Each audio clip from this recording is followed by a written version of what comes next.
Hey everyone, Harris here with iDownloadBlog, and this is the newest and cheapest MacBook Pro, the 2019 baseline computer. This is my first 13-inch computer from Apple that I've used in many years, so I'm excited to give this a try to see what this computer can do. Now this starts at $1299 or $1199 for college students, which includes Beats Studio 3 headphones, which is actually a really good deal for some quality noise canceling headphones with your computer. So inside the packaging you get your USB-C to USB-C cable, which is very standard for Apple computers now. You get a 61 watt USB wall charger, which is great if you want to charge other devices rapidly. You can use this both for your computer and your other devices. And then we get some boring instruction manuals and then a couple Apple stickers. So the design is unchanged. It's very similar to what we've seen for the past 3 years, really since 2016, with this dense body coming in at around 3 pounds, just over, and that's about a quarter pound heavier than the MacBook Air.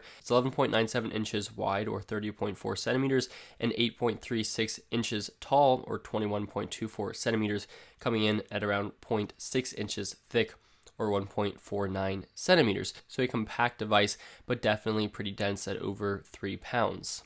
Now you do get two USB-C Thunderbolt 3 ports on the left side of this computer. You have to spend about $500 more to get to the 4 USB-C ports. So this means for someone like me who uses the USB-C ports for charging my different devices, this is going to be a bit limited. You're going to have one port for the charger, most likely, and then one for a USB dongle. So that's not ideal, but I think for a lot of college students, it won't be a big deal once you do get a dongle. Now the speakers still flank the keyboard on both sides, and Apple is promising HDR speakers, and they've always put in very good speakers on their laptops, and this is not an exception.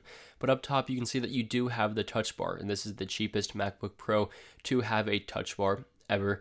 Although the touch bar in many people's cases, including mine, is somewhat still a gimmick even today. You also get Touch ID for authenticating and securing your computer, and you can unlock it with a connected Apple Watch as well. The keyboard has been updated again to be even more durable, and it may just be because this is a new laptop, but compared to last year's, this does feel like it's a little bit clickier and a little bit more travel. I know this is probably just because it's a little bit less worn in, but it feels nice. I still don't like it compared to the old Mac laptops, but it feels fine and it should be more durable than ever.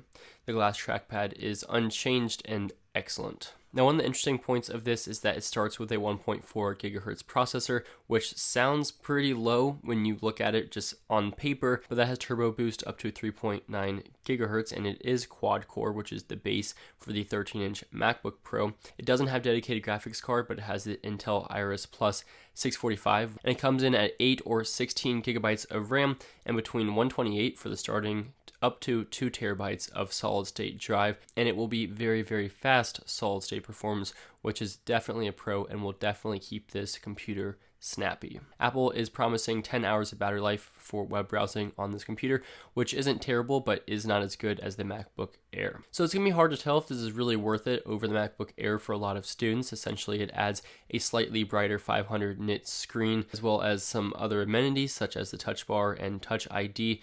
But outside of that, it's a very similar experience with 2 USB-C ports and a 13.3 inch display, and coming in at just over 3 pounds like we said before. Anyway, I want to test out the performance and see how this works for video editing, as well as comparing it to the iPad Pro, but please let me know if you have any other videos you would like to see with this computer. Thanks for watching.